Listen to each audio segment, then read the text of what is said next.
Pues nos fuimos con esa lectura, con ese texto de nuestro amigo Pedro Cortés y Larraz, ¿verdad?, que hablaba sobre lo que estaba sucediendo. Los ladinos y españoles ocupaban las tierras de diversas maneras. Estos habitantes se encontraban asilados en sus ranchos, compuestos por 2 o 3 pequeñas cabañas, congregados al lado de parcelas que cultivaban para el autoconsumo. La mayoría de estos habitantes ocupaban tierras ajenas. Otros se encontraban en el régimen de colonato, el que a cambio de la parcela trabajaban en la hacienda del propietario. Las aldeas o valles surgieron de la concentración de muchos ranchos, y estos a su vez se establecieron dentro de los linderos de las haciendas. La concentración de muchos ranchos recibía el nombre de valles o aldeas. Esto es importante en la conformación del espacio colonial, ¿verdad? Cómo a partir de estos ranchos, pues también se va conformando valles o aldeas. Como les decía, algunos que llegan cuando uno ve en la historia, hay lugares que son importantes como Titihuapa y desaparecen, ¿verdad? Hay lugares que son importantes como los 4 Izalcos, por ejemplo. Los 4 Izalcos que son Izalco, ¿verdad?, Caluco, Naulinco, y otro que solo quedó en la historia, en los documentos, ¿verdad?, que es Tacuzcalco, que eran los 4 Izalcos, ¿verdad?, de esos Izalcos. Entonces ahí va a desaparecer. Lo mismo que pasó con los pueblos que conforman Ciudad Delgado. ¿Alguien es de Ciudad Delgado? Aculhuaca, Santiago Aculhuaca, Texicana, y el otro San Sebastián, ¿verdad? Entonces son varios pueblos que lo que hacen es unirlo, y a inicio de siglo, cuando se estaban conmemorando el centenario de la independencia o el centenario de los movimientos del 11, pues deciden llamarlo Ciudad Delgado, ¿verdad?, por los padres Delgado. Entonces así van cambiando los nombres, que a veces son importantes. Bueno, la tecnología y los obrajes. Obviamente en todo proceso de extracción de un producto, detrás de ello hay una tecnología, ¿verdad? Hay una tecnología importante, y esta tecnología no solo tiene que ver con el proceso de la extracción, de la siembra, sino que tiene que ver con otros conocimientos. De la misma manera que se hallaban manuales, normativas y tratados para los diversos oficios, como el de los plateros, arquitectos y otros, también estaban el instructivo para los productores de añil, que es el que todos conocemos o alguna vez en nuestra vida hemos escuchado. Así, el puntero apuntado con apuntes breves ofrecía la fórmula fácilmente memorizables a los oficiales y daba a los hacendados y obrajeros un instrumento de control técnico de los expertos en la fábrica de la tinta de añil. ¿Alguna vez han hojeado el manual del puntero apuntado con apuntes breves?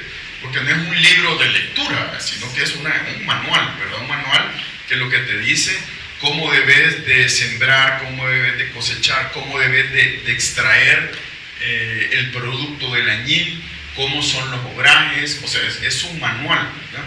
Y lo bonito de este manual es que también está en prosa. Entonces, si no podés leer, te lo aprendes, ¿verdad? Lo recitas, digamos, se puede dar también a partir de tradición oral, ¿verdad? Porque en este momento, pues mucha gente no podía leer ni escribir, y entonces lo manejaba el puntero apuntado con apuntes breves. Era fácil de memorizar para los oficiales y los hacendados. ¿Qué sucede con esto? Que se hace en Guatemala, ¿verdad? Probablemente hay ahorita un conflicto sobre si fue en 1641 o fue posterior, ¿verdad? Pero, o también hay un conflicto entre si este fue el primer libro, digamos, la primera publicación que se hizo, ¿verdad? Lo último que sé es que parece que fue hasta el siglo XVIII, y hay libros anteriores, Pero bueno, al final es importantísimo porque es el manual de la producción del añil. Entonces yo me imagino que todo añilero o quien estaba en la producción conocía sobre este manual, ¿verdad? Entonces en ello es importante. El puntero apuntado con apunte breve lo pueden bajar, está en internet, creo que, no sé cuál página será esa, pero en la página de Fundar aparece el puntero apuntado con apunte breve. Sí, aparece, ¿verdad? Que está asignado a este señor, que ahorita se me dio el nombre, que por ahí lo tengo, ¿verdad?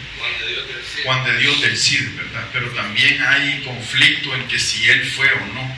Así que también están otros tratados que vienen posteriormente, y en ese sentido, fíjense que ¿cómo es el contexto, ¿verdad? El contexto del siglo XVIII, digamos que desde la conquista, desde el descubrimiento, desde el siglo XVI, quienes gobernaban en España, la española, eran los Habsburgo, pero en el año 1700 hay un cambio y ya no son los Habsburgo, sino que son los Borbones, que son los que llegan hasta hoy en día. O sea, Felipe es VI, es Felipe de Borbón y Grecia, de esa casa, de esa casa real. Entonces, la casa real de los Borbones, ya en el siglo XVIII, en la segunda mitad del siglo XVIII, obviamente hay un afrancesamiento, hay también una ilustración, ¿verdad? Ya hay un cambio de paradigma, poco, pero hay un cambio de paradigma, ya hay ideas liberales, ya hay para ese momento, bueno, ya se están gestando la independencia de Estados Unidos, se está gestando la Revolución Francesa, hay un nuevo ideal. Entonces ese nuevo ideal es cuando la ciencia va a empezar a prevalecer no en contra, pero de cierta manera en detrimento de la idea de la Iglesia. Entonces, en este sentido, la Real Expedición Botánica a Nueva España, que es México, ¿verdad? Nueva España, realizada entre 1787 y 1803, conocida en el ambiente científico como la expedición de Cece y Mociño. Cece es un personaje y Mociño es otro, ¿verdad? Dejó una enorme huella en la ciencia y la cultura del virreinato de Nueva España, que ya desde finales del siglo XVIII contenía una vital colectividad intelectual. Entonces, ¿qué sucede? Que la gente del jardín botánico, digamos, ¿verdad? Que los jardines botánicos, luego muchos de esos se convierten en los museos, ¿verdad? El Jardín Botánico de Madrid ya estaba enviando estas series de expediciones científicas. Hay libros fantásticos sobre las expediciones científicas de estos momentos, ¿verdad? Y a partir de ello es que se elabora el Tratado del Jiquilite y Añil de Guatemala, dedicado a su Real Sociedad Económica, por José Mariano Mociño, botánico de la Real Expedición de Nueva España, con notas puestas por el socio mencionado, doctor Fray José Antonio Goicoechea, año de 1799. La Real Sociedad Económica también puede decirse que es uno de los antecedentes de las academias de historia, ¿verdad? Entonces era parte del mundo intelectual.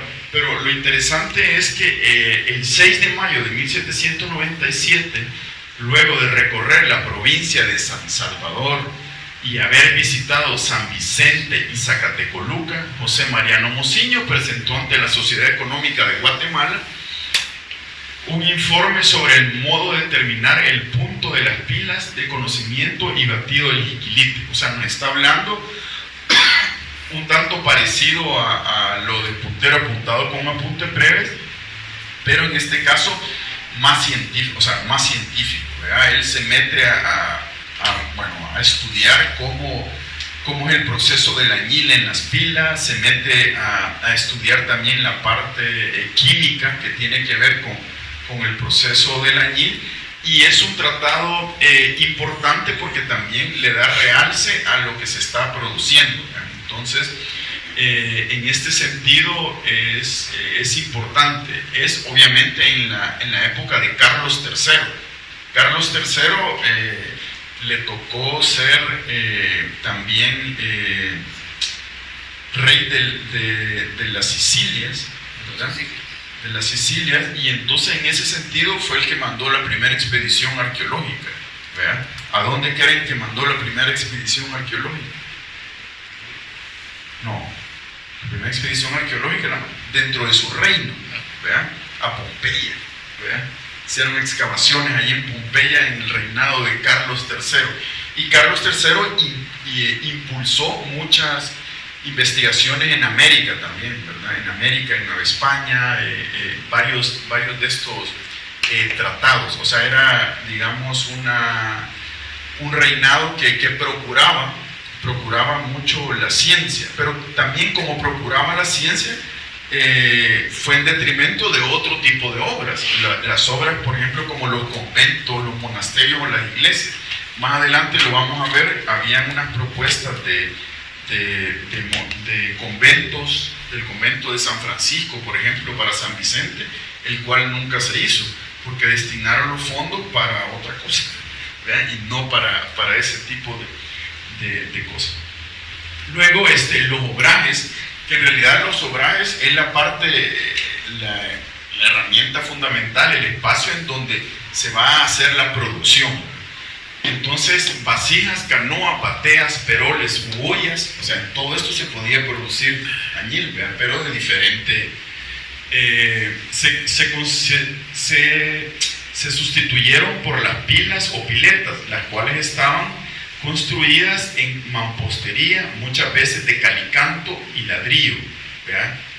Canto es cal, ¿verdad? Y piedra de canto rodado, esa piedra de río, gracias, ¿verdad? Y ladrillo de barro cocido, generalmente formando juegos de 3 pilas.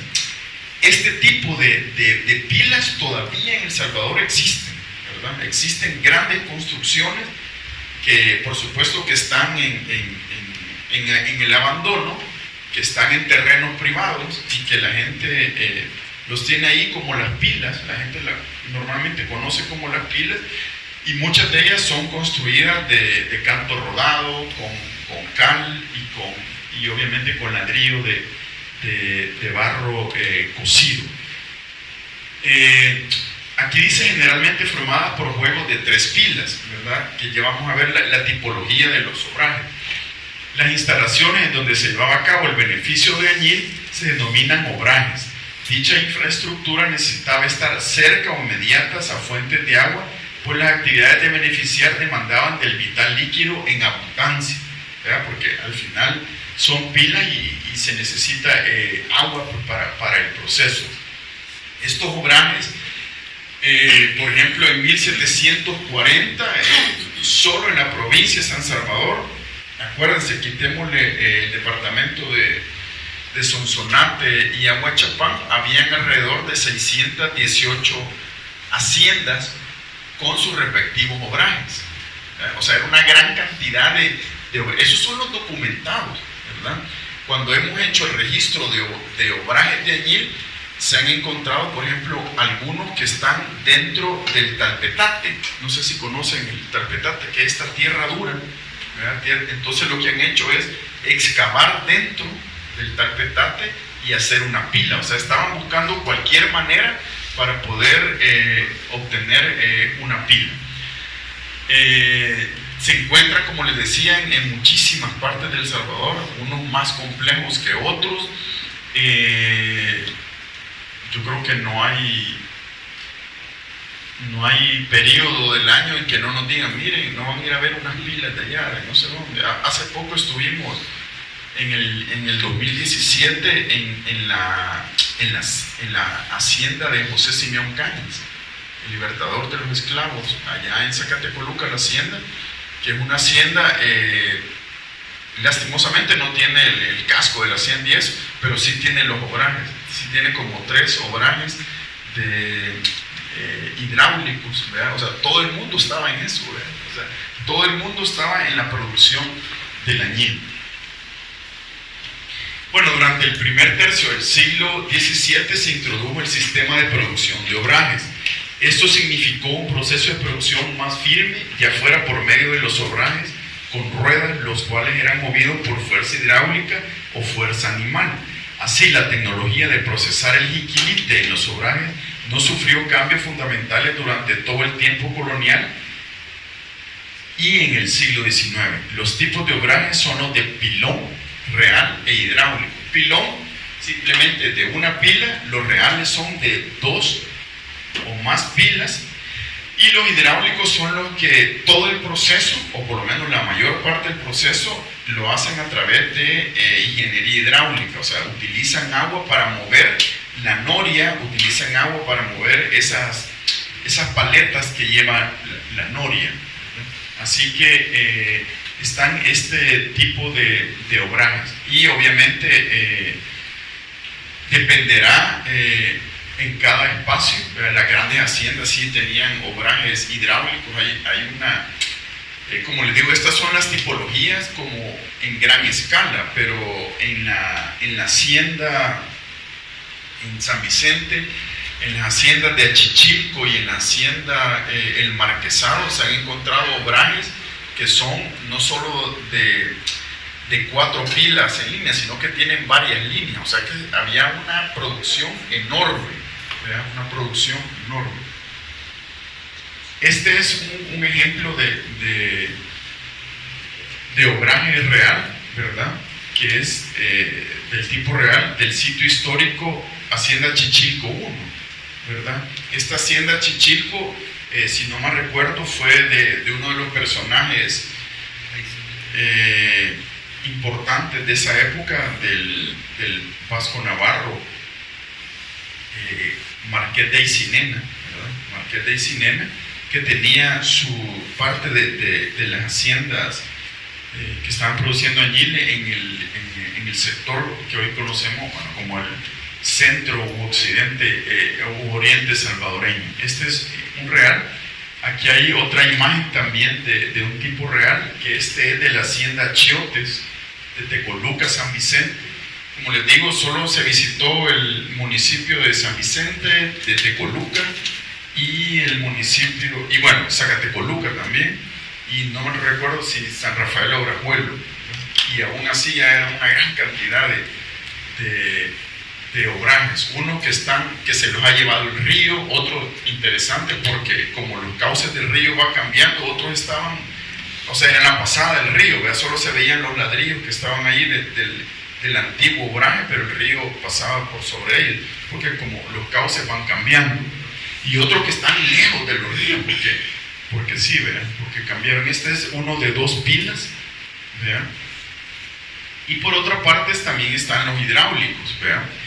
Es una perspectiva del obraje hidráulico que está en la hacienda Concepción Ramírez, también del Marqués de Aycinena, ¿verdad? De Juan Fermín de Aycinena. Era esta hacienda en Tecoluca, ¿verdad? En Tecoluca visitamos varios.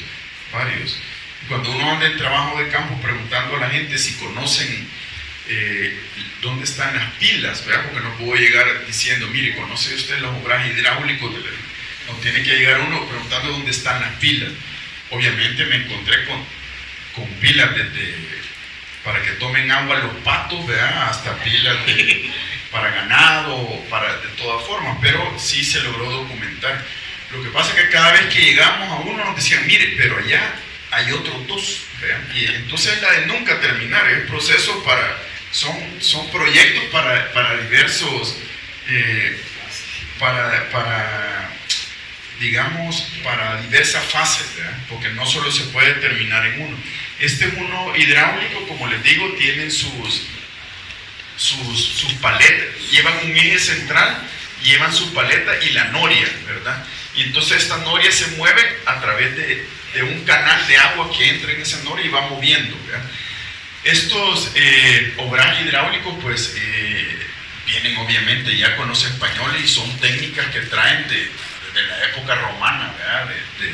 No solo se utilizan para los obrajes de añil, sino que también se han utilizado para los ingenios, para hierro, ¿verdad? Y estos se encuentran en Metapán también, que aquellos son estructuras más elaboradas, ¿verdad? O más complejas. Y aquí hay otros también que son de 4 pilas, ¿verdad? De obrajes hidráulicos y que se encuentran bueno, también en México, en Guatemala, en El Salvador. ¿Verdad? Es poco lo que se ha hecho en cuanto a este tipo de ingenios, de obrajes de añil. En el caso guatemalteco conozco una tesis y en México hay algunos trabajos, ¿verdad? Pero en realidad en la zona donde se producía el añil, pues es en lo que hoy llamamos El Salvador. Hay mucha documentación importante. Yo creo que la documentación importante del añil es los trabajos de Robert Smith, que es de los años 50, ¿verdad? Que eso creo que lo pueden buscar en línea. Luego el trabajo fundamental que es la historia del añil, tomo 1 y 2, de Manuel Rubio Sánchez, guatemalteco, pero es algo que publicó en los años 70 aquí en El Salvador, que es buenísimo. Esos libros obviamente ya no se consiguen, probablemente en los usados, allá en el parque San José, gracias, Parque San José, ¿verdad? Se pueden conseguir, o que alguien se los preste y después que se le olvide devolverlo, pero eso es robado, ¿verdad? Pero son libros que no se consiguen. Y luego quizás uno de los mejores documentos es la tesis doctoral de José Antonio Fernández, que es un costarricense historiador, que su tesis se llama algo así como Pintando el Mundo de Azul, ¿verdad? Y luego dice pero en realidad eso es lo que estaba pasando en el momento. Desde acá se estaba pintando el mundo de azul. ¿Por qué? Porque toda la exportación y todo lo que se sacaba de añil, pues fue a escala global. Entonces, esos son como la documentación importante, ¿verdad? Esperemos que luego salgan publicado en formato de libro la tesis de su servidor, pero eso falta todavía. Luego los patrones de asentamiento, la sociodemografía, o sea, cómo va cambiando el patrón de asentamiento. Es totalmente diferente, ¿verdad? El patrón de asentamiento de la hacienda donde hay extracción, por ejemplo, de la caña de azúcar, es diferente a la hacienda añilera, al beneficio de café ya en el siglo XIX tardío, son diferentes. Entonces, gracias a la importancia de la producción de añiles, en las provincias sansalvadoreñas se elevaría a la categoría de Villa de San Vicente de Austria en 1658. Dicha localidad habría de nacer para congregar a las familias peninsulares y criollas, las cuales se dedicaban a la producción de la tinta de añil. Como ustedes saben, está la República de Indios y la República de Españoles, pero en la época colonial. Y lo que sucede es que de las primeras ordenanzas que se les dijo a los españoles es que no podían vivir en los espacios de los indígenas. Obviamente, eso es como cuando uno le dice al niño no hagas esto, y lo hacen, ¿verdad? Empezaron a convivir en esa sociedad, en esas comunidades. Entonces resulta que el pueblo importantísimo de explotación añilera era un pueblo que está al norte de San Vicente. No sé si alguien conoce por ahí a Pastepeque. El pueblo de Pastepeque era como lo máximo en los añiles de esa zona, ¿verdad? Que no existía San Vicente como tal, y entonces estaban teniendo muchos problemas, quejas de la comunidad indígena, porque ahí estaban viviendo, acá dice peninsulares y criollos, no, ahí estaban viviendo los mulatos, los negros, los otros mestizos, los ladinos. Entonces se estaba haciendo un caldo de cultivo para un montón de cosas. Entonces lo que deciden es, bueno, vamos a fundar una nueva villa, que es la villa de San Vicente de Austria, ¿verdad? Lo mismo pasa, por ejemplo, con Sonsonate, ¿verdad? Que tienen que fundar la Santísima Trinidad de Sonsonate para sacar a los españoles, criollos, ladinos, mestizos y demás de la zona de los Izalcos, ¿verdad? De donde se estaba dando la producción cacaotera. Y lo mismo sucede aquí con el añil. Entonces, San Vicente existe por el añil. como Sonsonate por el cacao y luego por el puerto de Acajutla, ¿verdad? Por la importancia. Pero San Vicente como tal existe por el añil, o sea, se funda para disgregar a la población no indígena, ¿verdad? De Apastepeque y de sus alrededores. Entonces, ¿qué provoca? Provoca un nuevo asentamiento, nuevo asentamiento y la sociodemografía diferente que ya se venía planteando desde antes desde prácticamente el siglo XVI. En Centroamérica, el desarrollo de la población, de la producción agrícola, fueron procesos esenciales combinados. Fue durante la segunda mitad del siglo XVIII que hubo un incremento poblacional estrechamente relacionado al aumento de las actividades productivas y comerciales, entre ellas la producción y comercialización de la tinta de añil y los productos colaterales que derivaban del entorno de dicha actividad. ¿Qué significa esto? Significa que en la segunda mitad del siglo XVIII el espacio sansalvadoreño era un espacio de comercio y era un espacio en el cual había una gran movilidad de gente. Hoy en día le llamamos a esos espacios un espacio cosmopolita, ¿verdad? Pero en ese San Salvador, en ese San Salvador de la segunda mitad del siglo XVIII, había una cantidad de comerciantes, ¿verdad? Que venían de Nicaragua, de Honduras, de Guatemala, incluso venían de otros lugares, ¿verdad? A vender y a comerciar una gran cantidad de cosas.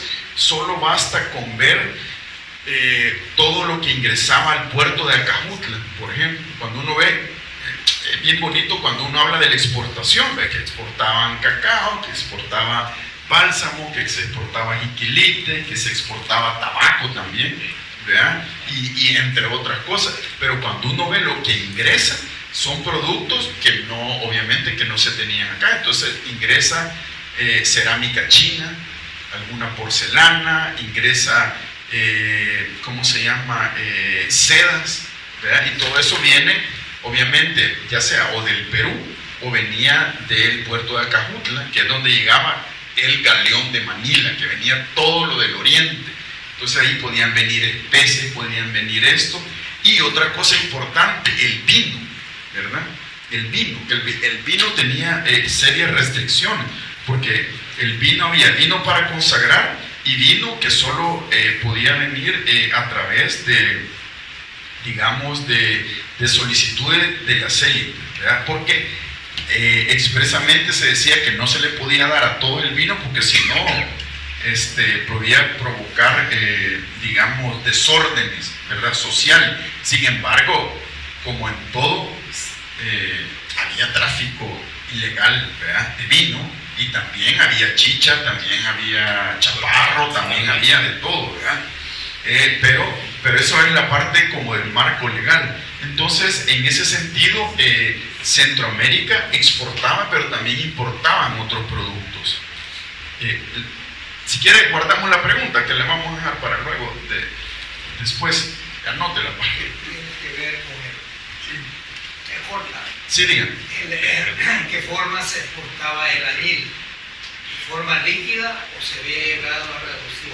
Sí, en polvo. Era una especie han visto cuando incautan cocaína en los aeropuertos, que vienen como en maquetitas así, el polvo, igualito, solo que venían en zurrones.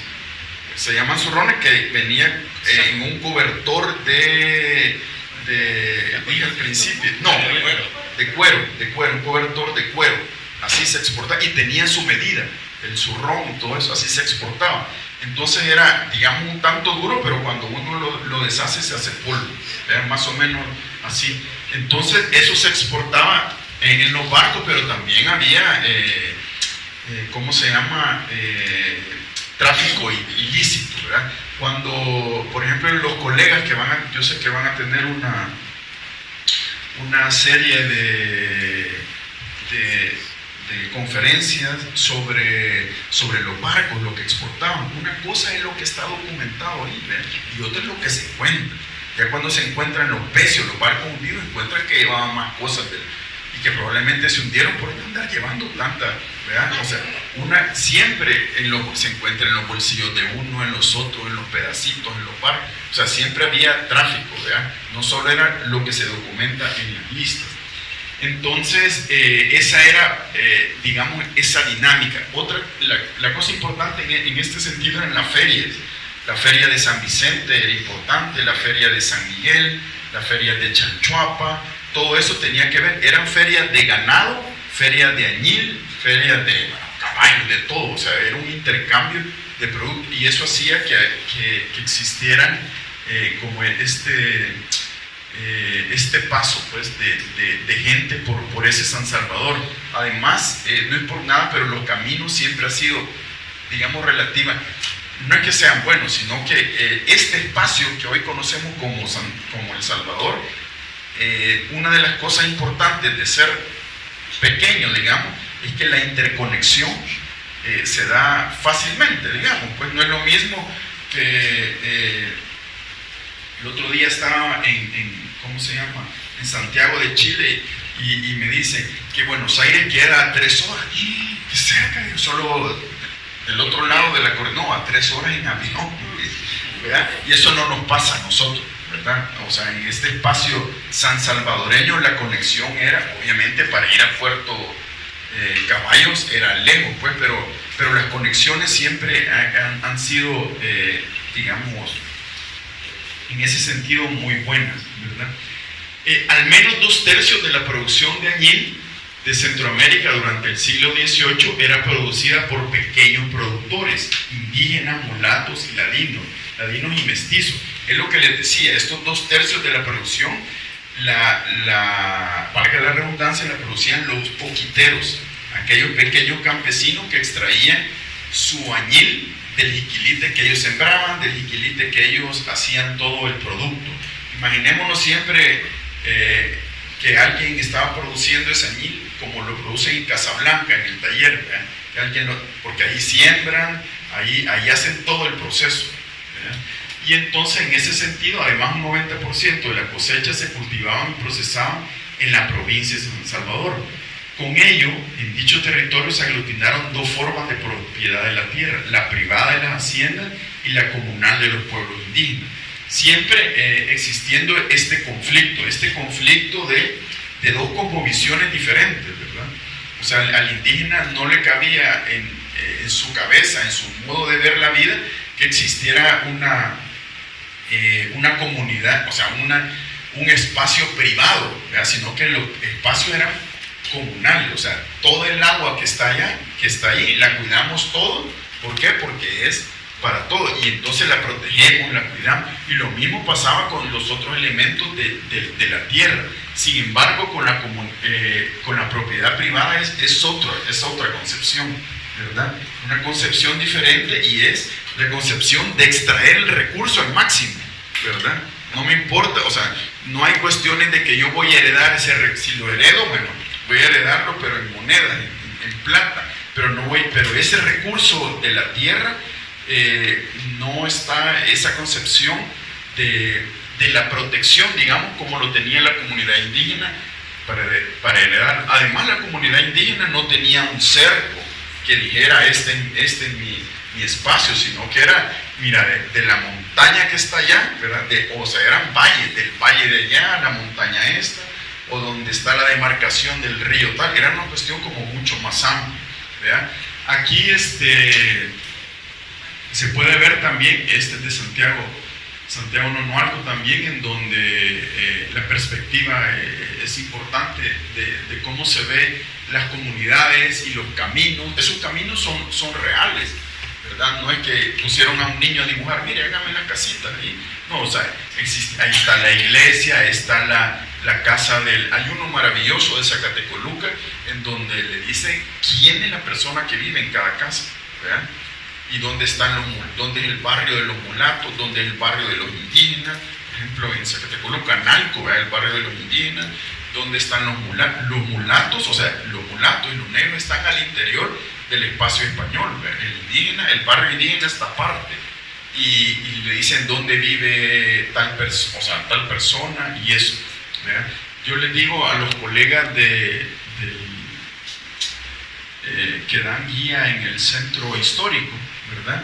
Que, bueno, lo único que podemos ver en colonial en San Salvador, lo único que podemos ver colonial en nuestro centro histórico es la traza urbana. Ya de ahí nada, todo se cayó, luego se quemó, lo botaron o lo que fuera, pero lo único que queda es la traza urbana y los restos del cabildo que están por ahí, ¿verdad? Dentro del mercado de los relojeros. Pero en ese sentido es importante porque ya al final de la época colonial sí hay un plano, ¿verdad?, de ese San Salvador con la ubicación de las cuadras y de la gente que vivía, ¿verdad?, donde vivía el intendente, donde era la alcaldía, donde era la iglesia, donde era lo otro. Entonces uno puede documentar todo eso, para dónde salió corriendo José Matías Delgado a no tocar las campanas, ¿verdad? Y así todos esos mitos y leyendas se pueden entender en ese espacio. Y bueno, por eso es importante, como les digo, este tipo de documentación visual, plano, que le podamos llamar, es generado por la iglesia, ¿verdad? Este es generado por la iglesia, o sea, es de curato, de un curato, es generado por la iglesia. Entonces también es importante. Aquí tenemos otro que me encanta, que este es del curato de San Francisco Gotera, de 1782, y tiene todos los pueblos.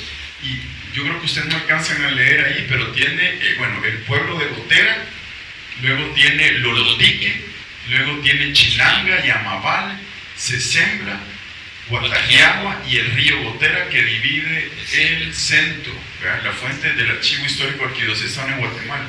Y allá tiene los nombres, ¿verdad? Entonces, el pueblo de Gotera, el 1, luego Lolotique es el número 2, por allá está, ¿verdad? Y me encanta que tiene sus iglesias, su casa. Y entonces esta era una forma también de entender el espacio, ¿verdad?, de entender, sí. Creo que ahí sería Lolotiquillo, porque resulta que Lolotique es un municipio que queda en San Miguel, y este que es del conjunto de Morazán es Lolotiquillo. Ok, vamos a ver eso. Bueno, ahí la fuente documental dice Lolotique, ¿verdad? O sea, estoy hablando de la fuente histórica, ¿verdad? Dice Lolotique, ¿verdad? Lolotiquillo será otra. Miren, hay cosas, ¿saben qué es lo que sucede? Que los curatos, por ejemplo, el curato de Leguayquín, que está en Usulután, tenía en sus pueblos a Uluazapa, hoy San Miguel. ¿Por qué? Porque podría ser. Es que lo que sucede es que uno se imagina, mire, se lo voy a poner así fácil, uno se imagina que toda la vida de Dios ha entrado a San Salvador desde el occidente por los chorros, y eso no es así. Ha tenido que ir a dar la vuelta. La quebrada del Guarumal es nuevo, los chorros. Entonces, ¿qué es lo que sucede? Que para ir desde Ereguayquín, Usulután, en la época colonial, a Uluazapa era mucho mejor, porque iba por la parte norte del río Paz, ¿verdad? Porque por la parte baja no se puede, porque o se inundaba, entonces obviamente lo otro pertenecía. O sea, digamos que deconstruyámonos un poco de esa geografía que tenemos hoy en día con puentes, ¿verdad? O sea, lo mejor, si usted hacía su maldad o una picardía en San Salvador, váyase al otro lado del Lempa, que allá no lo van a agarrar. Eso era todavía en el siglo XX, ¿verdad? Entonces, por eso, el curato de San Francisco Gotera, pues tenía este tipo de cosas, pero también hay que verlo, ¿por qué, verdad? Porque existe uno pequeño y uno grande, en ese caso. Entonces, como les digo, lo que nos ayuda acá es a entender cómo estaban esos espacios con esas casas, ¿verdad? Y todos produciendo añil, ¿verdad? O sea, esto aparece aquí, podía haber traído otro, pero esto es porque producen añil, producen obviamente milpa, y todos tienen su iglesia, unas más grandes que otras, ¿verdad? Por eso cuando aquí dicen que no tenemos arquitectura colonial en iglesias, pues no, pero sí hay. Lo que pasa es que no conocemos, ¿verdad? Hay bastante. Y la iglesia que más conserva su arquitectura, o que más conserva su imaginería, o que más conserva, digamos, los elementos muebles, es la iglesia del pueblo que queda al final del camino. porque allí no se lo pueden robar, ¿verdad? Eso es verdad, porque eso pasa con Huizuca, como es final de camino, ahí no hay para dónde, ¿verdad?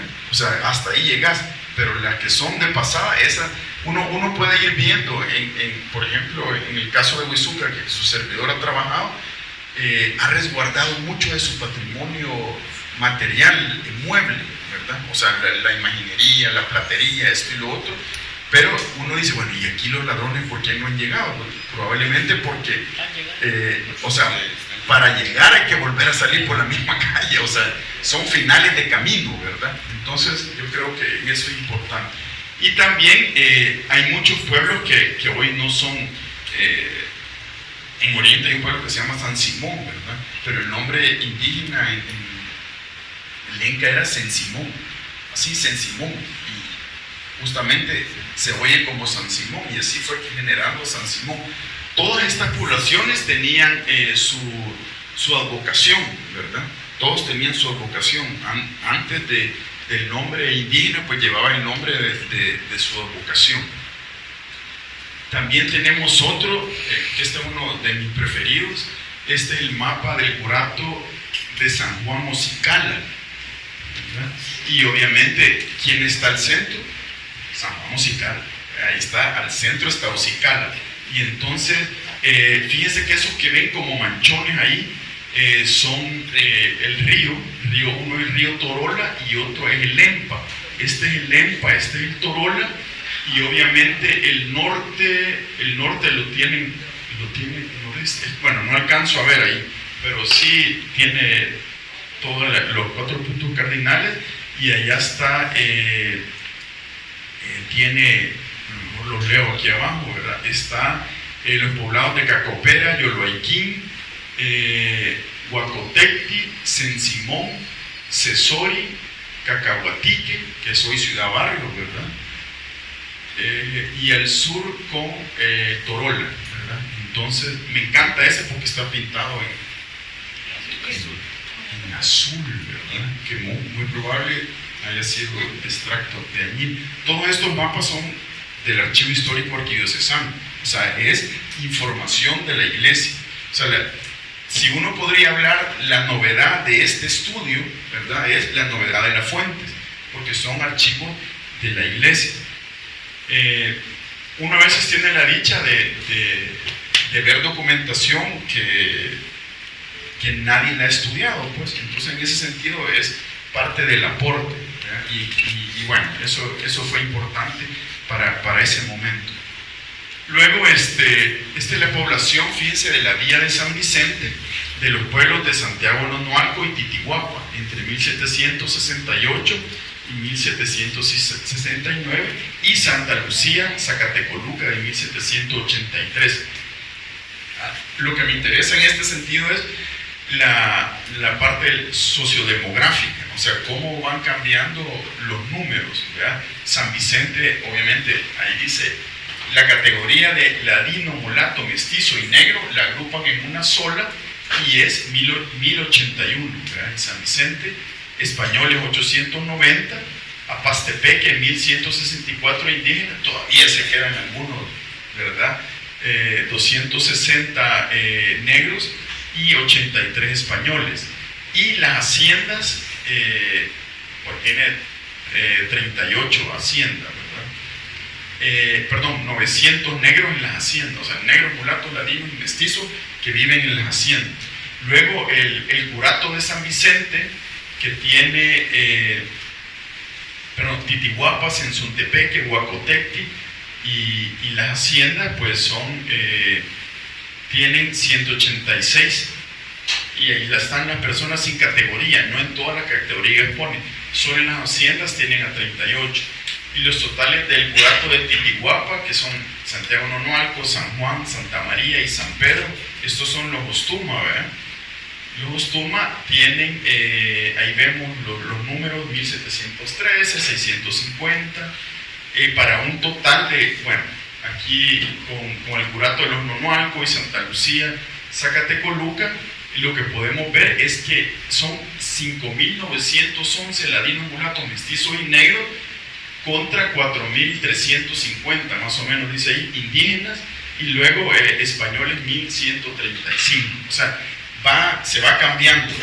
El lugar donde la población era enorme, indígena, las cantidades pues van cambiando, porque los ladinos, mulatos, mestizos y negros van cambiando. También hay una cuestión, el hecho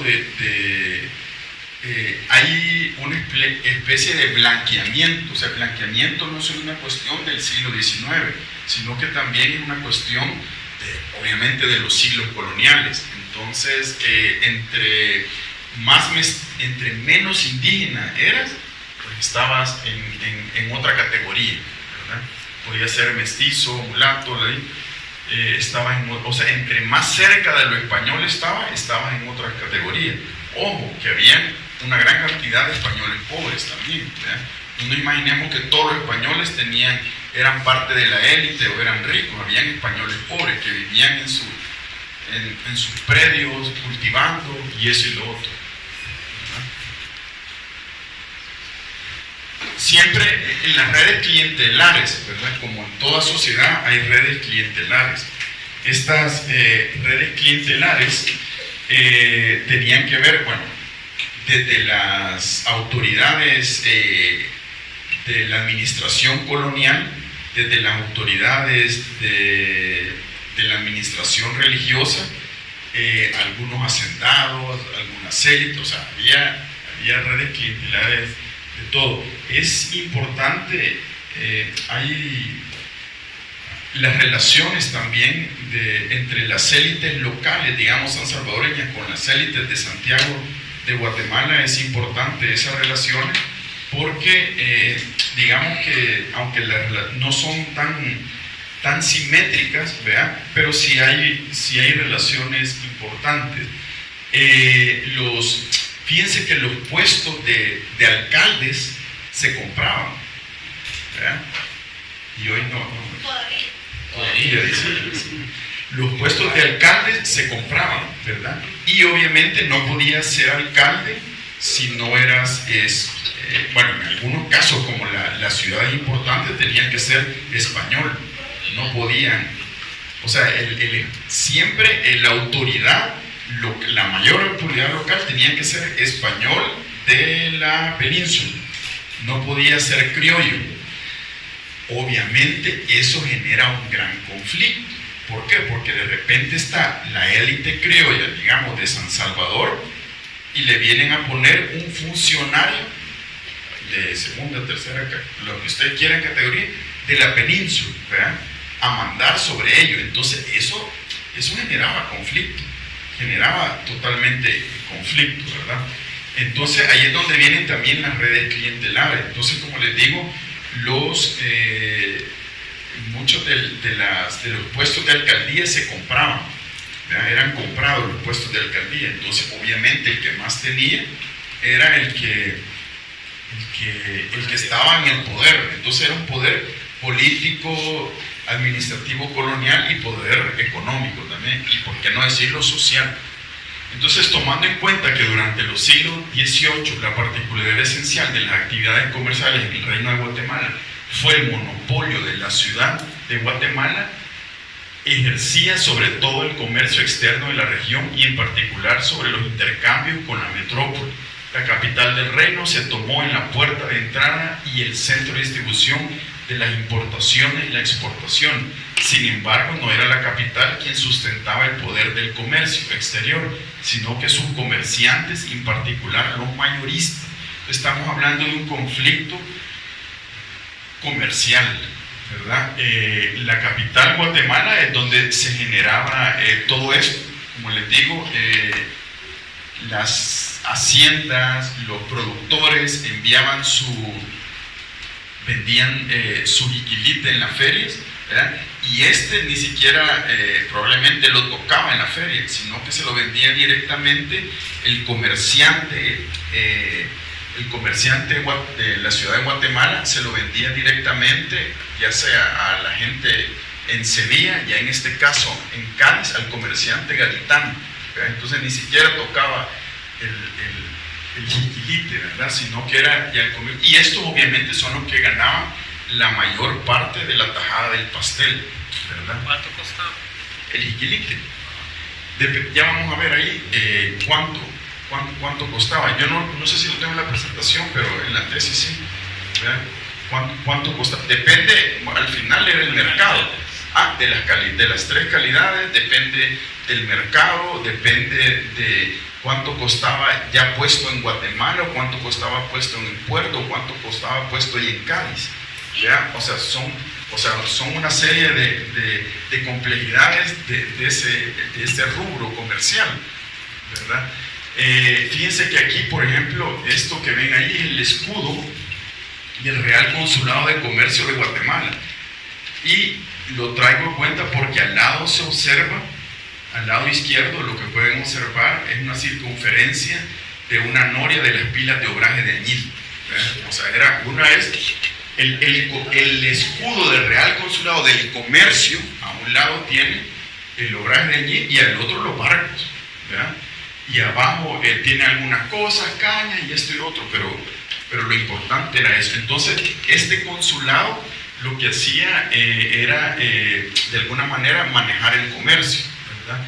De hecho, uno de los grandes conflictos que sucede con las élites locales sansalvadoreñas con Guatemala es que empiezan a decir, bueno, pero ¿y si nosotros somos los que producimos? ¿Por qué nosotros no podemos comerciar directamente con los gaditanos, ¿verdad? Sino que tenemos que pasar por los intermediarios? Y eso es un pleito que se puede ver, o sea, hay sendos documentos donde se está viendo ese conflicto. Además, por un momento, pues pusieron algunas de las instituciones del añil en San Vicente, ¿verdad? Por su importancia. Entonces, todas esas redes clientelares son las que fueron dominando el comercio del añil.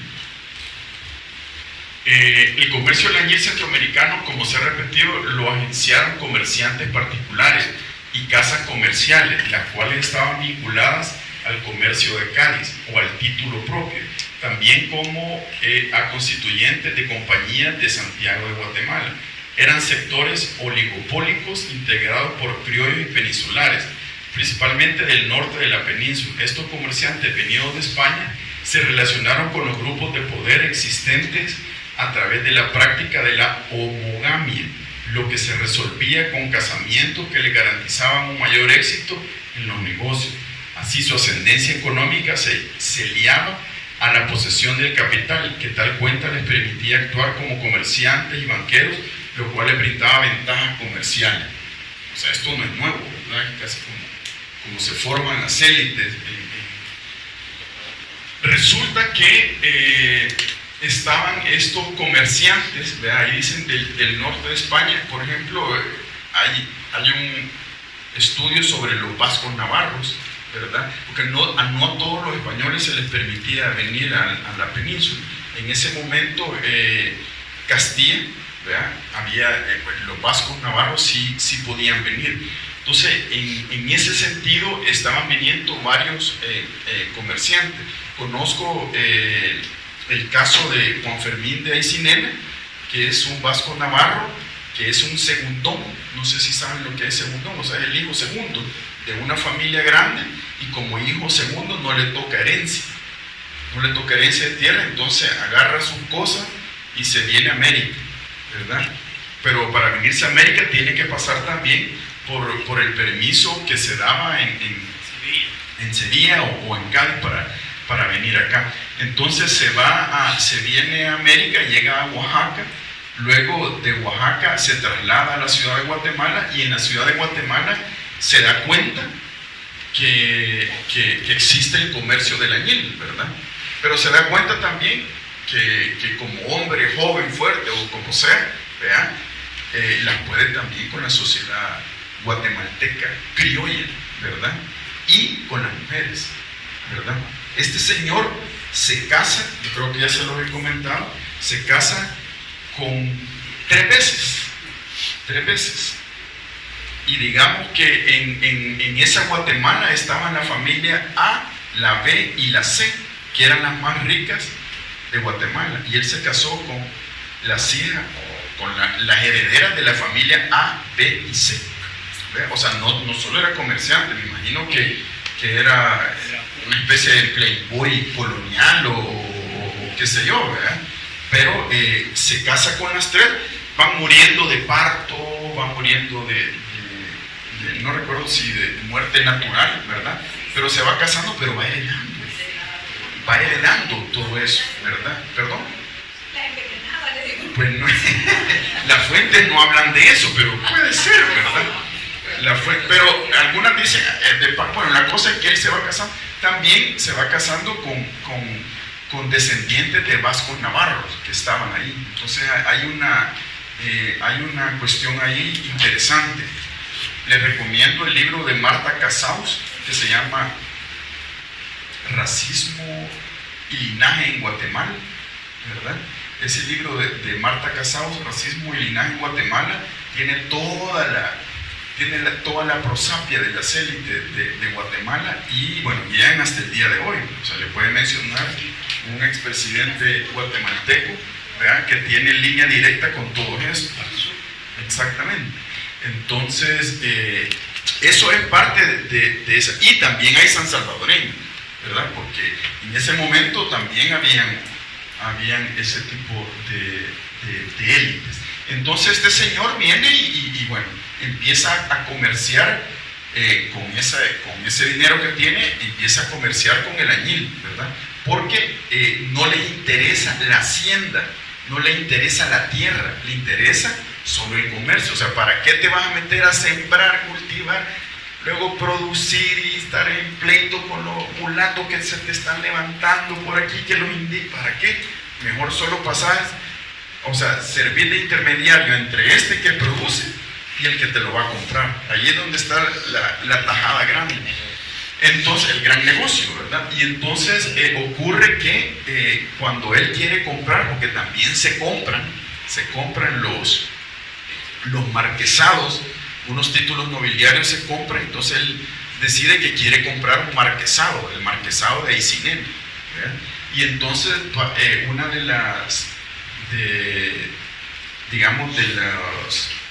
de lo que hay que tener para comprar, para tener un marquesado hay que tener tierra. Entonces él no compra, sino que le dan en pago por una deuda, ¿verdad? Porque también existen, luego lo vamos a ver, los préstamos para la cosecha del añil. Él le dan en pago una hacienda de Yucuayquín, ¿verdad? Y con esa hacienda de Yucuayquín él puede acceder al marquesado, digamos. Entonces ahí está Juan Fermín de Aycinena, el marqués, y luego va heredando ese marquesado a sus hijos y a lo que viene.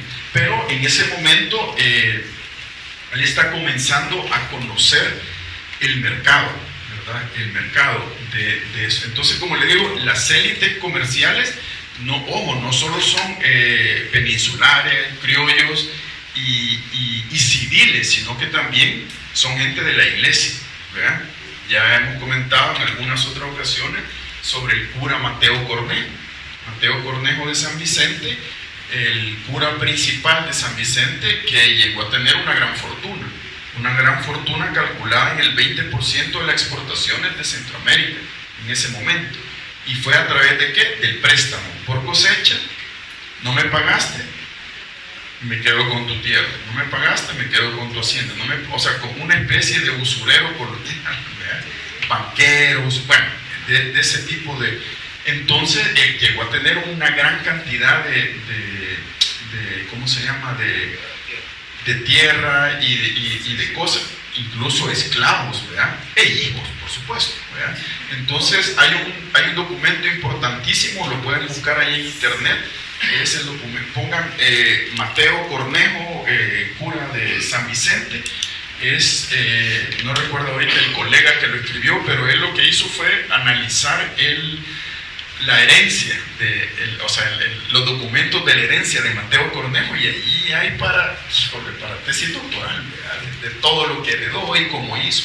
Pero Mateo Cornejo muere a inicios de la década de 1760, y él, porque también es un cura, ¿verdad?, deja unos fondos para que se haga el convento de San Francisco, de San Vicente, convento que está en los planos en el Archivo General de India, sin embargo no se llevó a cabo, no se hizo, ¿verdad? Porque después le cayeron al dinero Hacienda y esto y lo otro ya, ¿verdad? Pero deja dinero, por ejemplo, para unas sobrinas, para unos sobrinos, deja dinero para una señora que ha sido muy atenta con él, para la labor. No es que así dice, ¿verdad? No, la risa y lo delata, pero es que así dice. Y así va pasando, ¿verdad? Es interesante porque se vuelven hombres ricos, ¿verdad? Por eso que Cortés y Larraz dicen, no, si cuando yo vengo aquí, los curas no están en la iglesia en San Vicente, andan por allá, vea, y esto y lo otro. Pero eso es parte de la historia colonial, ¿verdad? Yo no quiero decir de la actual, pero muy parecida, ¿verdad? Pero es parte de esa historia de cómo se va conformando esta sociedad, estas élites, de cómo se va conformando la economía. Entonces muchas veces nos preguntamos, ¿verdad? Ay, ¿por qué somos así? ¿Verdad? ¿Por qué tenemos? Bueno, eso tiene mucho que ver en el pasado, en esas bases, ¿verdad? Que no hemos ido arreglando, que no hemos ido modificando, ¿verdad? Entonces, desde los primeros momentos las leyes estaban, pero se las traspasaban, ¿verdad? Ya desde ahí vamos mal. Entonces, la iglesia, ¿verdad? La iglesia importantísimo, el papel de la iglesia, importantísimo en la economía del añil, ¿verdad? Ahí está la cofradía y los patronazgos, ¿verdad? ¿Por qué era importante? Y es cierto que Achichilco fue expropiado, fue de lo primero que expropió el cura Delgado y que se lo quedó para él. No lo sé.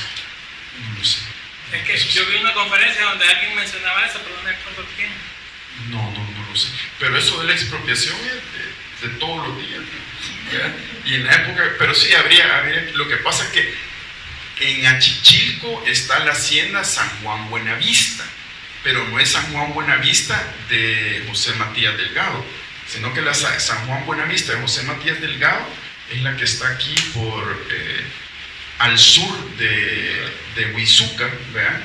Por el litoral, que luego fue de Loquirola y luego volvió después de la reforma agraria, o sea, una serie. Entonces la iglesia, la cofradía y el patronazgo, uno de los actores principales en la explotación de las relaciones de producción en torno a los beneficios de las cosechas, producción y exportación del añil, fue la iglesia a través de préstamos a pequeños productores y hacendados, y no menos importante, los diezmos en tinta de añil y mostaza.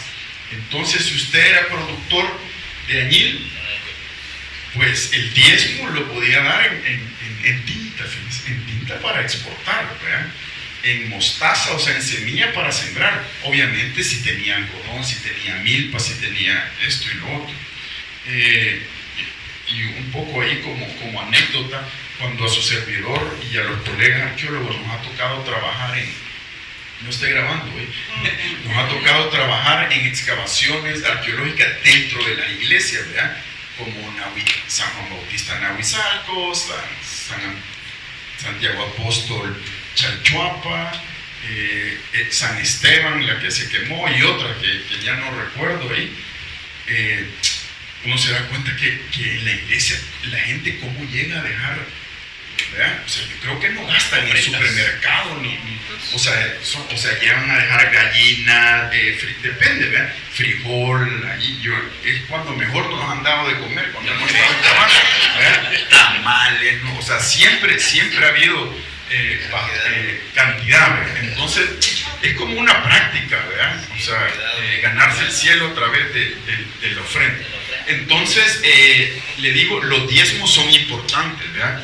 Tan importantes los diezmos que, pues sí, ¿verdad? Había un recibo de diezmos, ¿verdad? Había recibo de diezmo.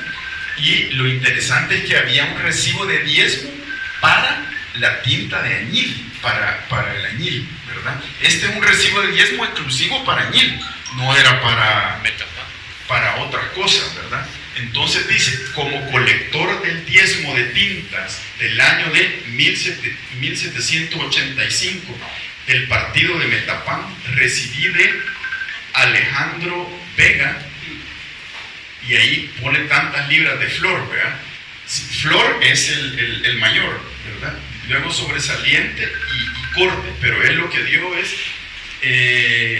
no me acuerdo, libras de partido, como colector, 7 libras de corte, ¿verdad? De corte, y lo firmó, ¿verdad? Manuel Antonio, no recuerdo si Aragón, Manuel Antonio Aragón. Este es un recibo de las tintas, ¿verdad? De los diezmos, y así hay cantidad de ¿cómo se llama? De recibo que se da. Este recibo pues está en el Archivo Histórico Arquidiocesano de Guatemala. Es el único, obviamente yo estaba haciendo el trabajo sobre San Vicente y San Miguel, pero es válido, pues Metapán, ¿verdad? No había sobre los otros, y me parece una joya porque ya es impreso y allí ya te daban tu recibo, y ya con ese recibo, bueno, yo voy aquí ya en mi diezmo, ¿verdad? Me cuentan que en algunas iglesias, en el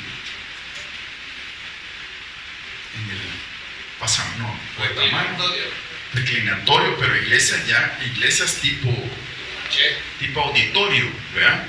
Ya para pasar la tarjeta. No sé, pero hasta como, bueno, eso como orden de descuento en la planilla, así que eso es importante porque la iglesia está modernizándose, en cuanto a los diezmos. Pero bueno, parte del chiste, lo más importante de esto es la información que nos brinda, ¿verdad? Nos brinda de esa sociedad en donde la iglesia es sumamente importante. Acá tenemos otro de los cuadros de cuentas normal y legal que han producido los diezmos de tintas del partido de Ocicala, de la provincia de San Miguel en 1782. Entonces dice cuántas libras de flor, cuántos sobresalientes y cuántos de cortes. Entonces ahí están las personas.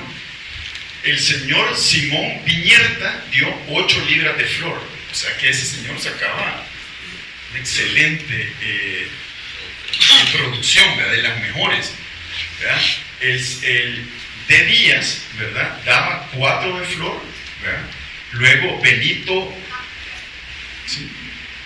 Quizás haber sido Casa, pero no sé si era Caca, ¿verdad? Benito Caca daba 2, ¿verdad? Eso es según la fuente, ¿verdad? No. Benito Chugo. Luego Juan Ignacio daba 2 libras de flor, ¿verdad?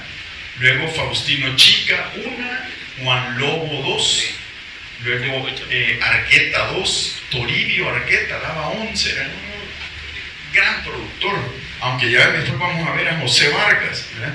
Luego Mateo Argueta 2, Romero 2 también, y daban también 11. Toribio Argueta daba 11 de flor y 11 de corte, ¿verdad?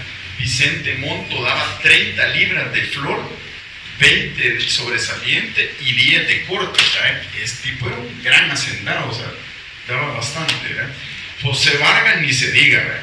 Joseph Vargas, don Joseph Vargas, este sí es don Joseph Vargas, 180 libras de flor y sobresaliente 30 y 80.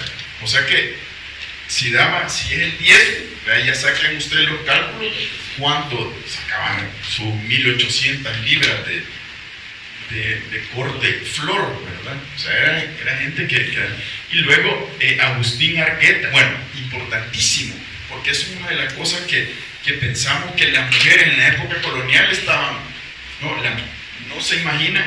Vieron que hay varios nombres de hacienda con nombres de mujeres, ¿verdad?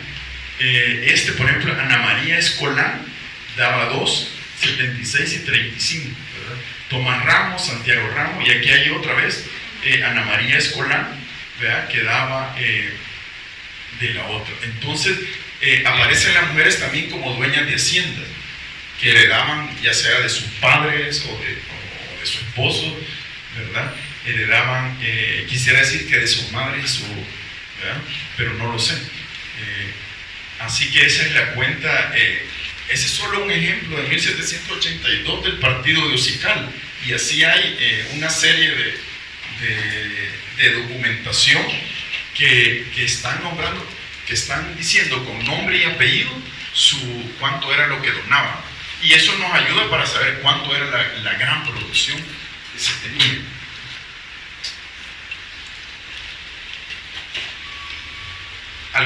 Este es un mapa por sí importantísimo, porque los grupos sociales y su evolución, pero todos los cuadritos que ustedes ven en azul, no sé si en azul, son haciendas añileras, ¿verdad? No hay datos para una parte de San Miguel, porque ya en 1807 pasó algo ahí que no enviaron los datos. Estos datos están elaborados a partir de la estadística general de la provincia de San Salvador, del Reino de Guatemala, 1807, que hace el intendente Gutiérrez y Ulloa, Antonio Gutiérrez y Ulloa. Antonio Gutiérrez y Ulloa es el que quiere votar el 5 de noviembre de 1811.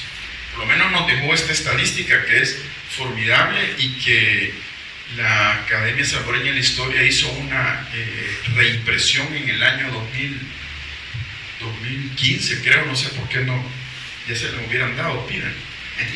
No, porque es una reimpresión que se hizo del documento. Es un documento formidable porque describe todas las poblaciones, describe qué cosechan, cuál es la producción, la ubicación, también describe la parte étnica, o sea, dice, bueno, estos son los indígenas, y los describe los indígenas, describe a los españoles, describe a los mulatos. Otra cosa importante también es que describe los oficios, ¿verdad? Entonces uno puede ver los oficios que había, los plateros, los carpinteros, las tejedoras, o sea, todo eso es sumamente rico, en realidad es una etnografía de ese San Salvador. Obviamente no aparece Sonsonate porque no era parte de esa intendencia. Entonces, como ustedes pueden ver, la ubicación de las haciendas de añil es enorme. Por eso las haciendas, no los obrajes ni donde se estaba extrayendo, ¿verdad? Estamos hablando luego los pueblos de indígenas, luego están los asentamientos ladinos, y había con población indígena y española y ladina, y luego los volcanes, ¿verdad? Entonces, es un dato sumamente interesante. Pero con ese dato también viene la población de San Salvador, de la provincia de San Salvador de 1807, ¿verdad? Que si usted no sale ahí, porque no, o sea, si su población no sale ahí, porque para 1807 no tenía importancia, ¿verdad? Entonces vemos cuántos españoles, él pone, Gutiérrez Ulloa pone mulatos, indios y los totales, ¿verdad? Ya para, lo importante es que ya para ese momento, bueno, importante para entender luego lo que viene después, cuando nos preguntamos, bueno, ¿qué pasó con la población indígena en El Salvador? Ojo, que aquí no está reflejado lugares de Sonsonate y Aguachapán, donde hay también bastante población indígena. Pero en ese San Salvador, en 1807, ya había, la mayoría ya era población ladina, digamos, mulata, mestiza, más que indígena. Lástima no, por ahí se ve, ¿verdad? 89.374 contra 71.175, para un total de 165.000. Era el lugar más poblado, como les decía, el más poblado de Centroamérica, era el espacio más poblado de Centroamérica. Ya los mulatos, ladinos y mestizos eran la mayoría, más que los indígenas, pero también, como les decía, falta el área de Sonsonate. Habría que retomar. Para el libro de Gutiérrez y Ulloa que la Academia publicó en 2015, ¿verdad, ingeniero? 17. ¿En qué? El 17. El de Cortés, el de Gutiérrez y Ulloa. En el 17. Entonces, en el 17, ahí se hizo una comparación de los, ¿cómo se llama?, de la documentación del Estado con la documentación de la Iglesia, y más o menos andan los mismos porcentajes, o sea, andan igual, pues no hay disparidad entre las fuentes. Incluso la Iglesia puede llegar mucho más allá que el mismo que el mismo, ¿cómo se llama?, Estado, ¿verdad? Entonces, poco de las consideraciones, por cuestión del tiempo para la pregunta, justamente la producción, comercialización y distribución del añil que se daba en las provincias sansalvadoreñas de San Vicente y San Miguel transformó las relaciones sociales, culturales, económicas y políticas que definían dichas sociedades, estableciendo un modo de producción propio con medios de producción y relaciones sociales de producción distintivos, singulares que caracterizaron estructuras sociales y mentalidades intrínsecamente vinculadas a la economía añilera. Todo esto del añil al final generó en algunos conflictos, ¿verdad? No les extrañe que el primer, digamos, conato, o como algunos llaman, levantamiento independentista de Centroamérica, que fue el 5 de noviembre, pues el primero fue en San Salvador, ¿verdad? San Salvador estaba peleando por muchas cosas, ¿verdad? Pero entre otras por las relaciones desiguales en el comercio y exportación del añil, ¿verdad? Esto lo peleaban las élites, ¿verdad? Pero también hoy sabemos que obviamente peleaban otros también, o sea, cada grupo étnico con su respectiva digamos, visión de lo que quería de la sociedad, ¿verdad? Entonces algunos se unían, otros no, y bueno, esto genera también en un conflicto que a inicios del siglo XIX viene a darse en estos levantamientos, digamos, ¿verdad? 5 de noviembre en San Salvador, luego en ese mismo noviembre en Metapán, y de ahí se van haciendo varios, luego en Nicaragua también. Y eso porque estaba pasando algo, ¿verdad? Estaba pasando algo que no estaban de acuerdo. Como les decía, el mayor porcentaje de las exportaciones del añil pues se la llevaban los comerciantes, tanto guatemaltecos como gaditanos, y la gente que producía no estaba ganando lo suficiente. Aparte ya venía, no solo es el comercio, sino que venían ya las ideas de igualdad que había propuesto la Revolución Francesa. Con esas ideas de igualdad, luego venía la Constitución de Cádiz, que me imagino que el especialista les va a hablar, que es Agui de Herrera, de 1812, en donde se dice que son tanto españoles los de la península como los de ultramar, digamos. Entonces le estaba dando la categoría a todos. Entonces vienen los criollos y dicen, bueno, pero ¿cómo van a ser españoles también los indígenas, mulatos, mestizos? No, aquí hay... Entonces todo eso va creando, más que conflicto, va creando en el pensamiento de los intelectuales, de la gente de los barrios, también va creando un sentido de cómo cambiar, ¿verdad? De cómo cambiar las cosas. No les extrañe que los personajes que en 1911 se crearon como, me imagino que Pedro lo habló, que se crearon como los próceres, que es una invención, ¿verdad?, del siglo XX, que los próceres, la mayoría, o sea, tenían haciendas añileras y también estaban viendo sus propios intereses, ¿verdad? Como dicen, no hay almuerzo gratis en ese sentido. El mismo, los padres Aguilar, José Simón Cañas, todos eran hacendados, tenían sus intereses, ¿verdad? Entonces también eso tenía que ver, pero al mismo tiempo no eran cualquier persona.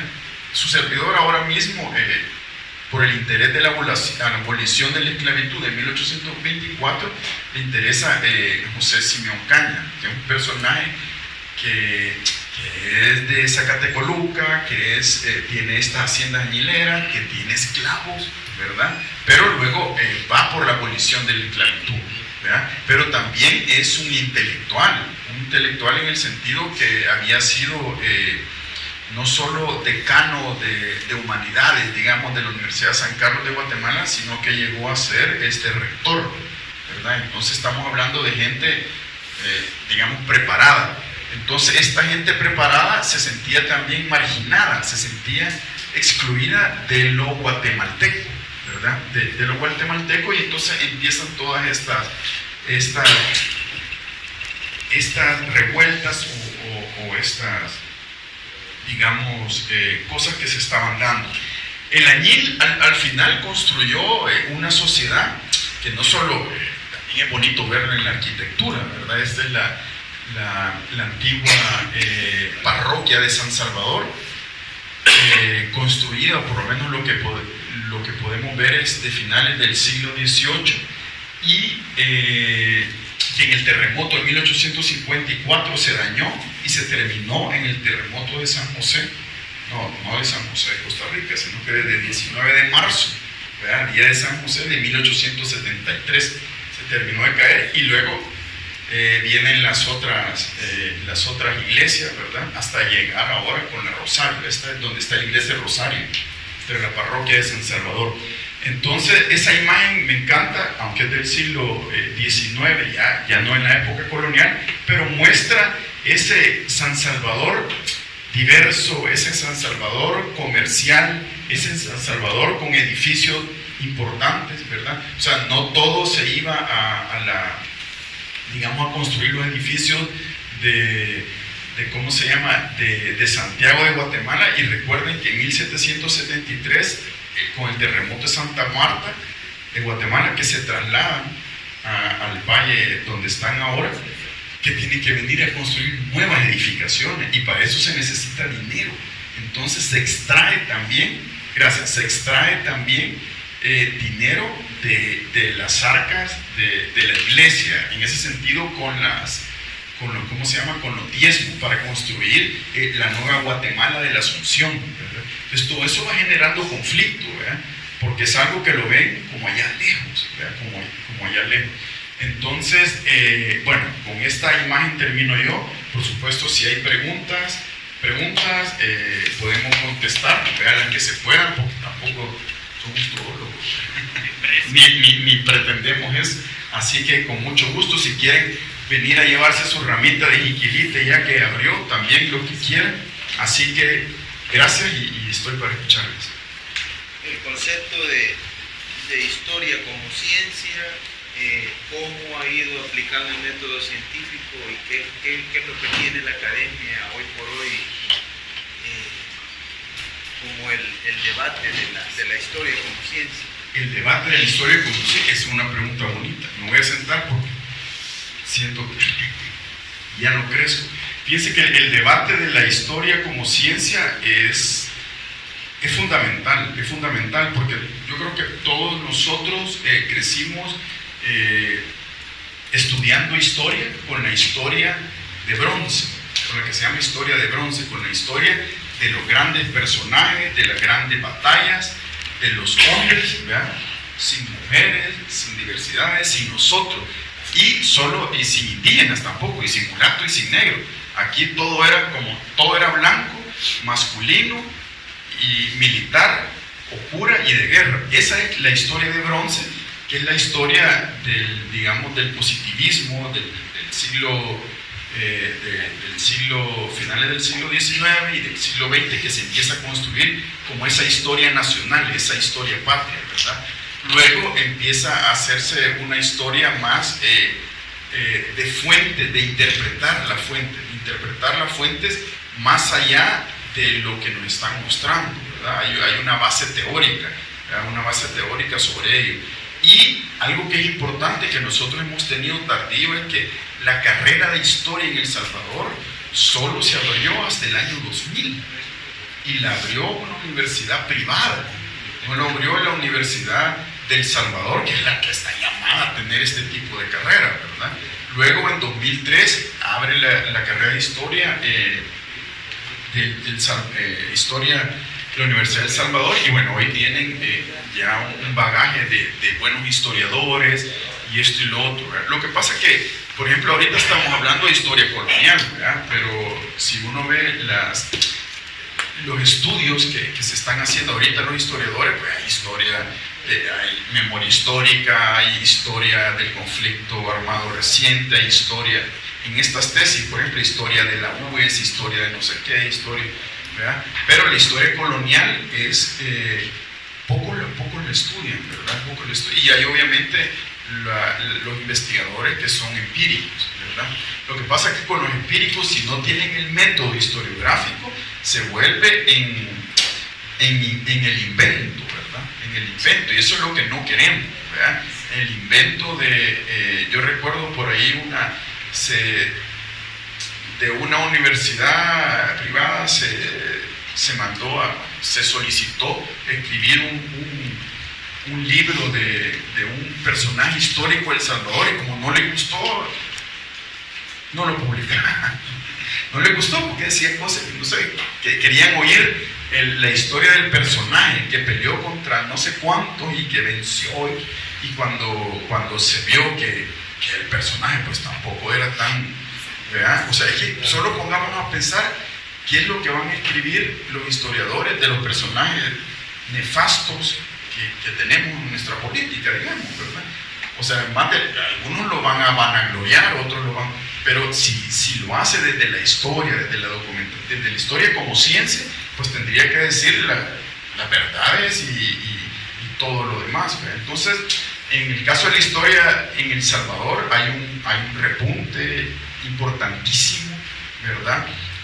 La Academia Salvadoreña de Historia, como me imagino que les dijeron al inicio, nace en 1922, ya va a cumplir casi 100 años, pero la gente que estaba ahí eran gente que le gustaba la historia, ¿verdad?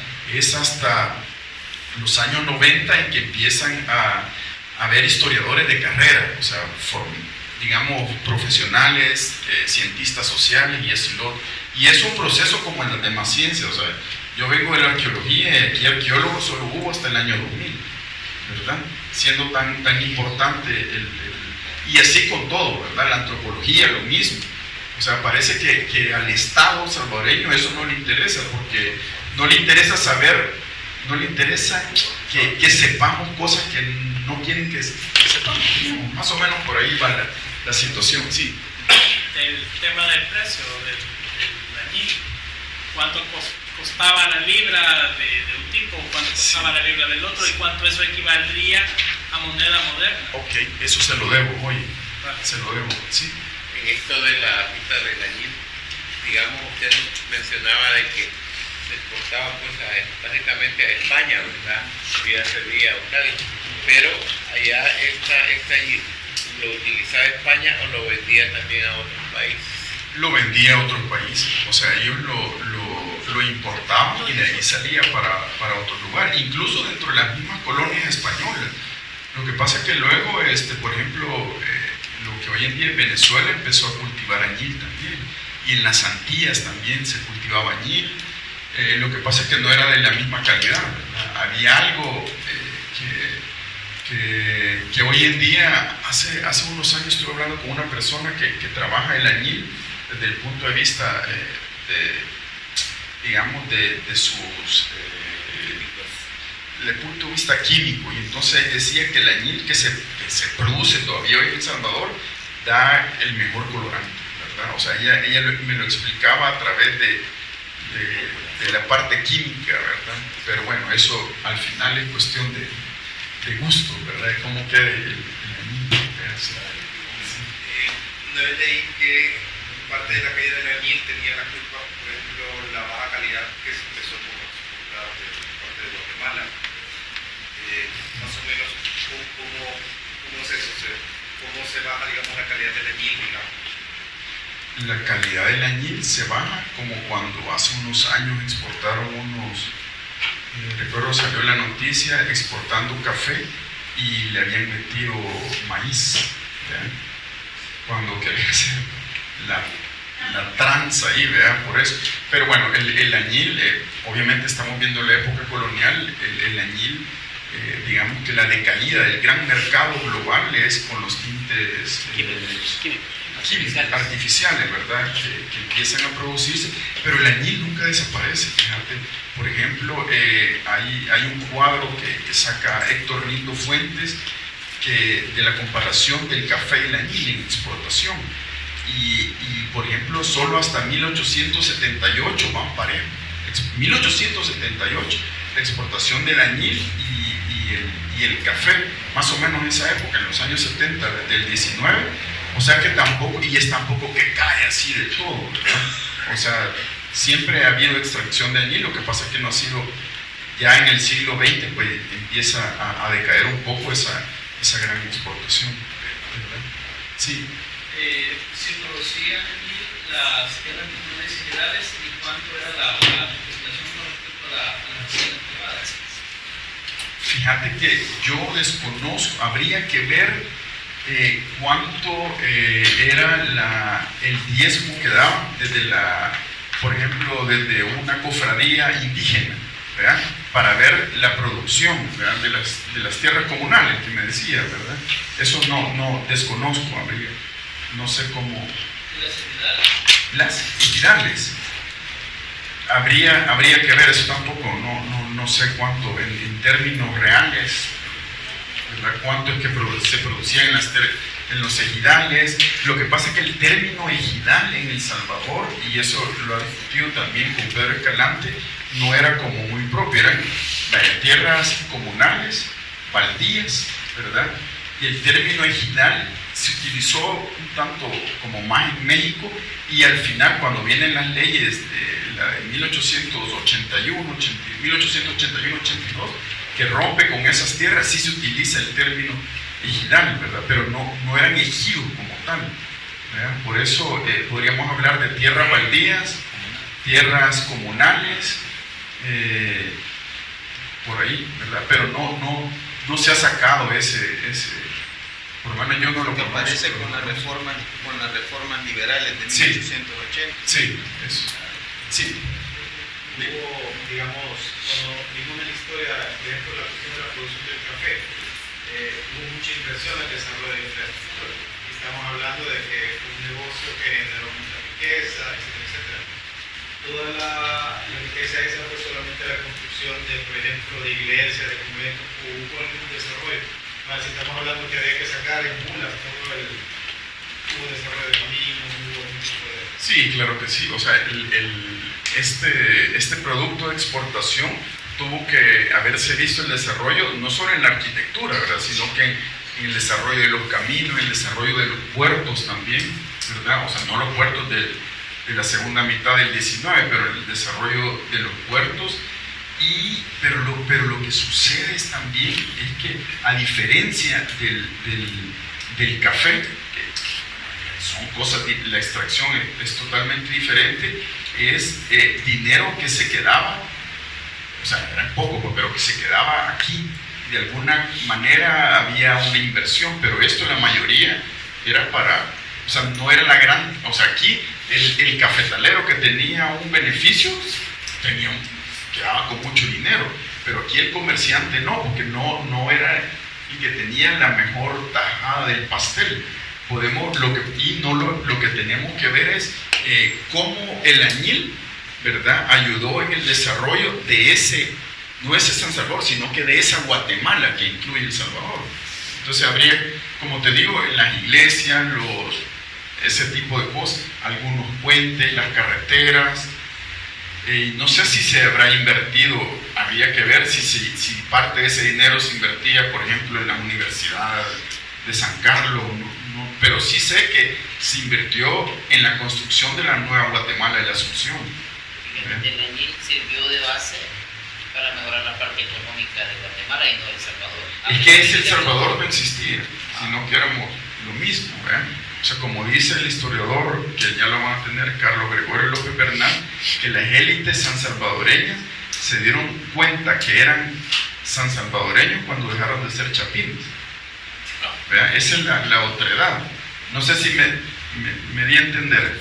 O sea, ellos, pues sí, eran chapines, eran parte de ese Guatemala. Y me di cuenta que soy sansalvadoreño cuando dejo de ser chapín, de paso al otro lado. Entonces, por eso esta parte hay que verla como no existe ese El Salvador, ¿verdad? Aquí no hay nacionalismo, no hay patriotismo, aquí hay localismo, ¿verdad? Lo nacional. Los otros ismos vienen después, ¿verdad? En el 19. Allá quería compartir. En su campo de estudio, en los lugares de libros reales hidráulico, aún se siguen utilizando o se dejaron de utilizar. O ha encontrado donde ahorita todavía los artesanos siguen utilizando. Sí, hay lugares donde se han reutilizado, ¿verdad? Por ejemplo, mira, entiendo que hay lugares donde se han utilizado las pilas para extraer añil, pero se han utilizado para otras cosas. Como te digo, yo vi para bebederos de vaca, vi también para piscinas de tilapia, ¿verdad? Incluso hay un hecho lamentable que hay, ¿cómo se llama este lugar? En Lograjito, bueno, donde hubo una masacre y ahí en las pilas aventaron a gente y se ha hecho la excavación. O sea, se reutilizaron para otra cosa, ¿verdad? O se reutiliza el material para hacer, digamos, si es ladrillo que todavía está bueno, pues lo van desarmando para ocuparlo en otro lugar. Y tal vez, yo creo que alguna pila vi que se estaba utilizando, pero como estos quedan como lejos de algunos lugares, ¿verdad? Pero probablemente sí se podría, pero los obrajes hidráulicos no creo, fíjate, porque eso demanda una gran cantidad de recursos humanos y de volver a rehacer. Quizás una pila que esté ahí, como decimos, sonda, ¿verdad? En esa tal vez la ocupen, pero otros no creo. Sí. Acerca de esta parroquia, ¿fue el padre Delgado quien contribuyó económicamente o gran parte fue de la ganancia del añil? Yo creo que estas son partes de la ganancia del añil. ¿Vos tenés algún documento donde diga que el padre Delgado fue? Sí, con su dinero. Ok. Sí, como parte de sí, puede ser. La verdad es que para las parroquias la mayoría de gente se sumaba. Nosotros, cuando hacía arqueología,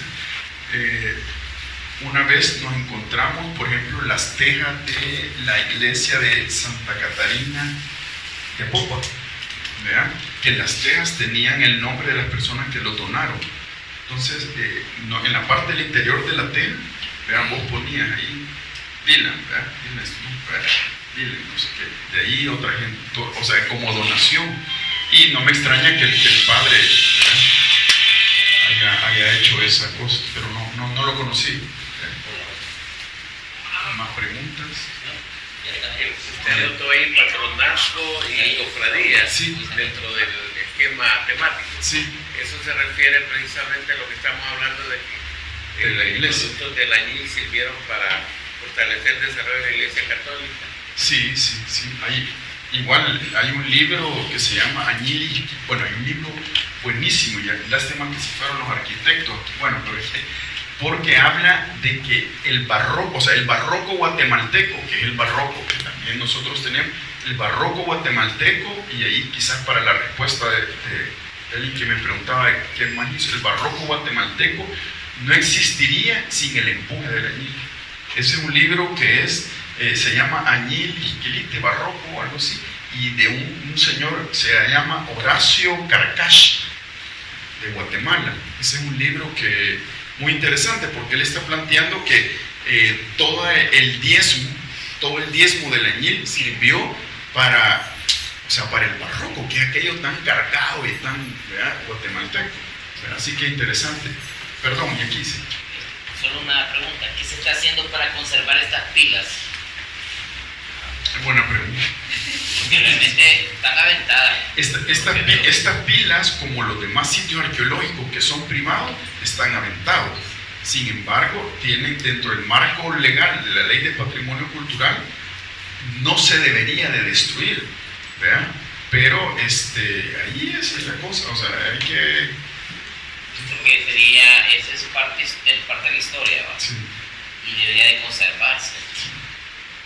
Sí, lo que pasa es que, como le digo, es propiedad privada, y si el privado no tiene a bien que se conserve eso, o sea, por más que uno desde el Estado, digamos, pueda decir y lleve la ley, cuando es de votar, pero al final en otros países lo que se hace es la educación, la formación en patrimonio, o sea, esta gente, digamos, los dueños de las pilas deberían de estar aquí escuchando la importancia de estas pilas añileras, en la conformación de la historia de El Salvador, pero es difícil, ¿verdad? O sea, el patrimonio siempre está al acecho de los destructores, ¿verdad? Y el mayor destructor es el ser humano, ¿verdad?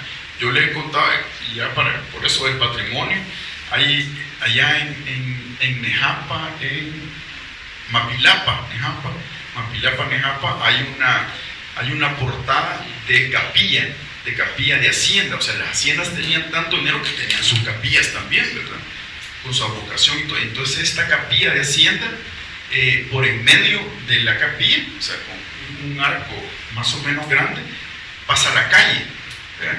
Y entonces una vez iba a pasar un camión de esos que llevan arena, ¿verdad? Y entonces se baja el señor del camión y le dice al dueño del terreno, ¿verdad? Que es el que tiene la capilla ahí, la portada ahí está y le dice, mire, ¿por qué no botamos esto para que pueda pasar aquí la calle? ¿Verdad? Porque mire, esto ya se va a caer. Y entonces este señor tuvo a bien decirle, mire, ¿saben qué? Mejor vamos a hacer de ladito la calle, ¿verdad? Para que pueda, porque a mí me gusta cómo se ve, ¿verdad? Entonces, yo lo que les comento con esto es la fragilidad del patrimonio cultural, que de repente está a merced, depende de cualquier decisión, ¿verdad? Entonces, eso es difícil.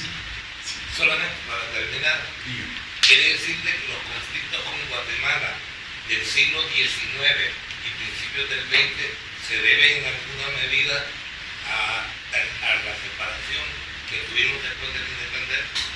Es que lo que pasa, eso lo van a ver, fíjense, en las otras, pero lo que yo me puedo adelantar es que esos conflictos están ahí, ¿verdad? El que no se quiso anexar a México fue San Salvador, ¿verdad? ¿Por qué? Por la cuestión de que veían con México en la continuidad de Guatemala. Eso también influyó en la federación, ¿verdad? Que Guatemala quería que la capital de la federación se mantuviera ya en Guatemala, y la capital anduvo para arriba y para abajo, hasta en Sonsonate anduvo, no digo hasta en Sonsonate, pero por decir en Sonsonate, cuando Francisco Morazán andaba por ahí,